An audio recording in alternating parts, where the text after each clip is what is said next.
Award-winning natural bodybuilder and international executive chef Romel Griarte shares his best recipes for building strength. Sports performance trainer and nutrition expert Joe Arko coaches us through the nutritional components of those recipes and shares his knowledge working with professional athletes. Today on Body Fuel, we're going to bring a little taste of the islands to spice up your chicken and rice dish. Now, Romel, how often do you eat chicken and rice? You know what, Joe? I eat chicken and rice in all my diets, actually. Now, for a lot of people, strength building, bodybuilding, chicken and rice is almost a staple in everyone's diet, but it can get pretty boring.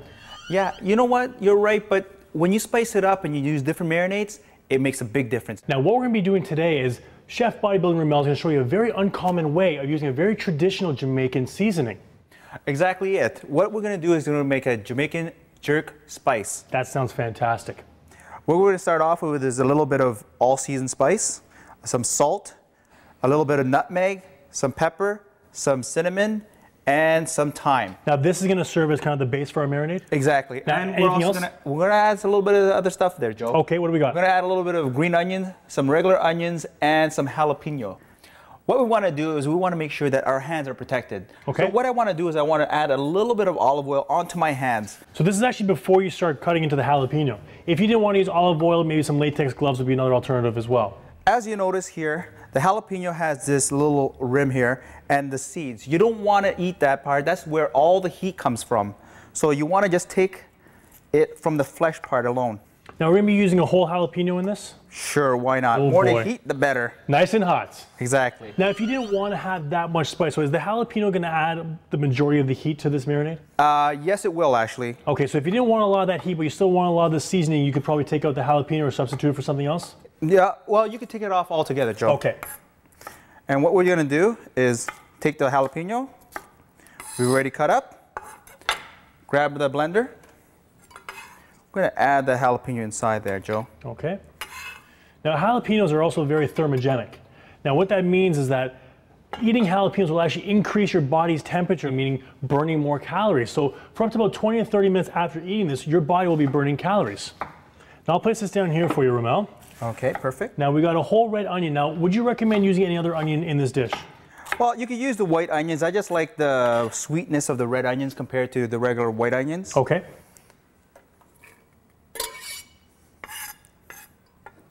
You hold that, Joe? Sure. Perfect. So far we have our jalapenos in here. We're now putting in our red onions. Perfect, Joe. Now, what else are we going to be adding in here? We're going to add a little bit of green onions. Okay. So already we're starting to get a nice color, nice flavor, nice smells in here already. Okay. Perfect, Joe. So next will be our spices, I'm assuming? Exactly. Okay. So first one we have the allspice. Some salt. Some salt. Nutmeg. A little bit of pepper. A little bit of cinnamon. Cinnamon is an absolutely wonderful, wonderful spice. And thyme. Not only will it reduce blood pressure and cholesterol, but cinnamon is also great at basically reducing the sugar content of carbohydrate foods. So as you're eating carb foods, as you see, we're going to be adding rice to this. The cinnamon will actually reduce the amount of blood sugar levels that are being risen by those carbs. Now, Joe, we're going to add a little bit of coconut oil. Now, coconut oil is one of my favorite oils to use. Why is that, Joe? Well, coconut oil, people are very concerned when it comes to coconut oil because it's so high in saturated fats. But what people don't realize is that coconut oil is very high in medium chain triglycerides. And what is very unique about that is the body can digest that very easily. And instead of storing it as fat, so let's say, for example, eating lard or other saturated fats, that doesn't really get used as fuel very easily. This coconut oil actually gets used as fuel as opposed to being stored as fat. So by incorporating this into the diet, you can actually use it very quickly as an energy source, which is very important for athletes or people working out. Now, in case you're wondering, coconut oil doesn't look like regular oil. It comes out looking like, kind of like lard, but it's actually in a solid state like this. And now, Joe, can you blend that up for me, please? Now, how long are we going to blend this up for, Romel? Just for a few seconds, just to make sure that we mellow everything together. That's looking great, Joe. Blending nicely. Perfect. You can stop it now. You could add that to our bowl there, Joe. Sure. Now, notice you just change cutting boards there, Romel. Exactly, because what we're going to do is we're going to actually butterfly our chicken. Okay. And we want to make sure we have a nice clean board. So trying to make sure whenever you're using meats, raw meats, you don't want to cross-contaminate. So whether you're using knives, spatulas, or cutting boards, make sure to always use different cutting boards or different utensils. Now, Joe, as you can see here, the breast, you have a nice large breast, so you want to just cut that off a little bit. Okay. And butterfly it. Now that is a pretty thick chicken breast. Now, what's the purpose of us butterflying this right now? It'll take a lot less time for cooking, Joe. Okay, so especially if you don't want to spend a huge amount of time in the kitchen, or you want to make sure you ensure a nice tender piece of chicken breast, and you have a very large chicken breast, fillet it, or as Romel's doing right now, what we call butterflying that chicken breast would be very convenient to make it cook a lot faster. Exactly. Now, I always like butterflying. See where the fillet is? Right. I like to open it up where the fillet is, and then turn it on the other side, and then I'll open up the other side as well too. It'll just give you a nice butterfly where it's even cooking. Excellent. And so there even isn't too many distribution of thick heat. parts or thin parts. They're all pretty much relatively the same. Could you grab me that rub or that marinade, please? Thank you. That smells absolutely fantastic right now. Now we're gonna take that and we're gonna dredge that in. Okay. Now if you could just mix that around, Joe, for me. So grabbing these tongs here, we're gonna mix this around. So pretty much cover the surface area of the chicken. Now how long will we let this marinate for?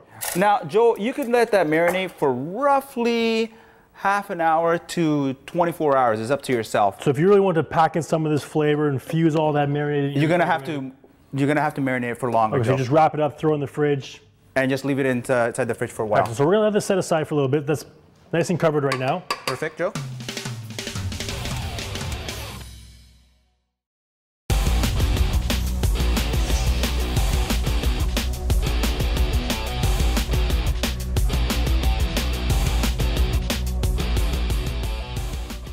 Now, what we're going to do, Joe, is we're going to start to make our rice. Now, what kind of rice are we going to be doing today? We're going to do brown rice and peas. Nice. What kind of rice do you normally eat? I always eat brown rice. For my diet, higher in fibers, it's a lot better for me. Now, brown rice takes a little bit longer to cook than obviously, an instant rice or something like that, but it's so much better for you. Now, the brown rice that we're going to be using right now is, in fact, more of a low glycemic carbohydrate, meaning that when you're eating these foods, they won't spike up your sugar levels that high. As soon as you start spiking up sugar levels, the ability to lose fat is gone. Now, Joe, what I always do to my rice, whether it's brown or white rice, is I wash it. Now, I'm assuming it comes in the package pretty much clean.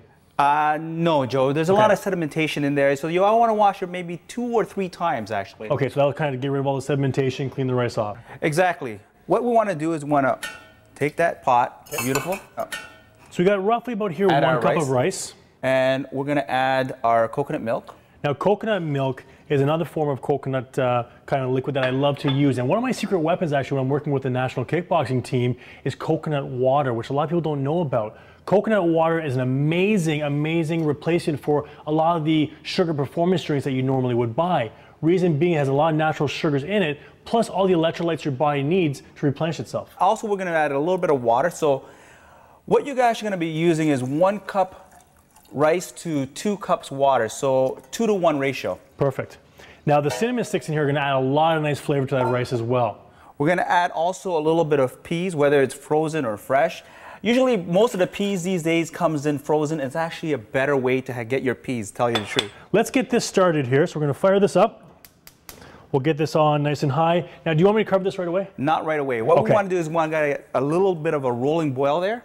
And we want to season that up, Joe. Always make sure you season your food. Got a little bit of salt going on here. And just a little bit of pepper. Okay, so this is going to come to a boil.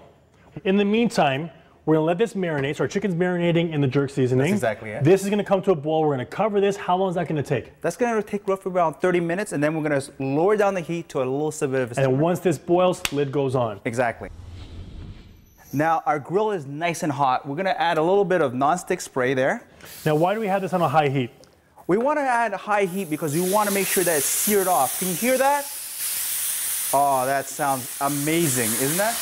Now, just to remind you guys, we've butterflied. These are pretty big chicken breasts. So we've actually taken them and butterflied them to make it a little bit thinner to save a lot of time on the cooking. How long is this going to take now? It should take about 10, maybe 15 minutes at the most. Well, this is already starting to smell absolutely fantastic. Now, we're going to grab a new set of tongs here to use for our chicken. Now, what do you want to do in terms of placement? I know you're a big fan of those grill marks. You're ready for the grill marks, aren't you? You're exactly right. You know what, Joe? I want to take those chicken. Yep. And I want to... Little rotation? Yeah, a little rotation, Joe. That way you have those nice crisscross, those nice diamond marks there. You know what, Joe? Let's check the rice there. Oh, look at that. We still have our cinnamon sticks in here and our bay leaves, so we're gonna get rid of those right now. We don't need to eat those. Okay. Perfect, Joe. Want to grab me that large plate there? Beautiful. Hand that to you. Beautiful, look at that. Hand you the rice. Thank you, Joe. You want these flipped? Yes, please.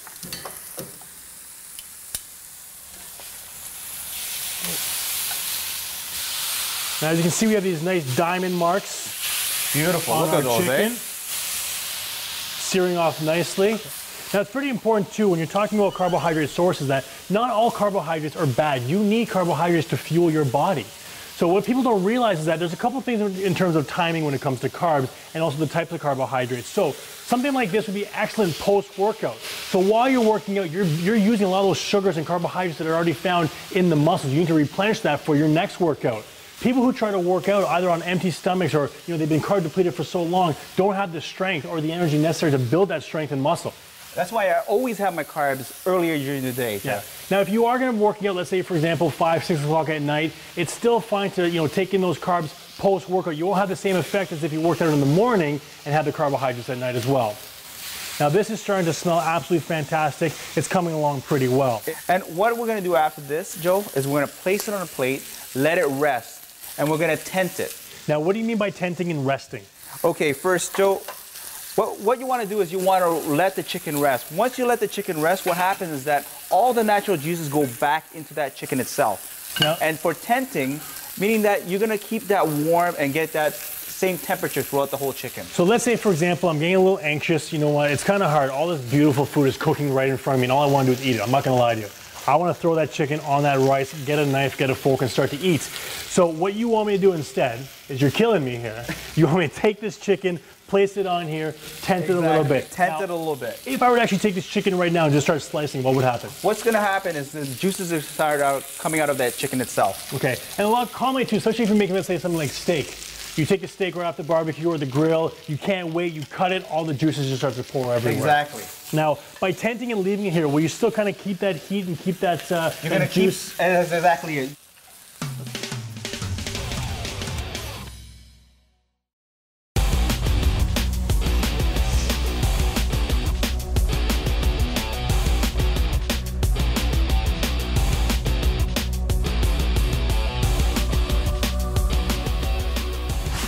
Let's take this right now. We'll start getting this plated. Can you grab me that? Here. Sure. There Beautiful. you go. Thank you, Joe. And what I'm going to start to do is I'm going to start to slice my chicken. I like to slice at a nice angle. Is there any particular way that you want to slice? So when you're, for example, when you're cutting beef, you want to, I don't know if it's against the grain or with the grain or something like that. What would you do with chicken? With chicken, you don't have to worry about that because there's no grains to that chicken. Okay, so either way, it's pretty tender. Exactly. But as you notice, I'm cutting on a nice angle just for a nice presentation. Now that looks absolutely fantastic. Now I can guarantee you, if I just finished working out and I was starving, I would have no issues devouring all this food right now. It looks and smells so, so good. That looks fantastic. And all you want to do is just add a little herbs, fresh herbs to that. Little presentation. A little presentation, a little bit of height there. Beautiful. So Look at that. let's recap this for a second. I'm going to take this chicken off just for 1 second, so excuse me. Let's get this going. Want to tent that as well? We're going to tent that so we can enjoy that a little later on.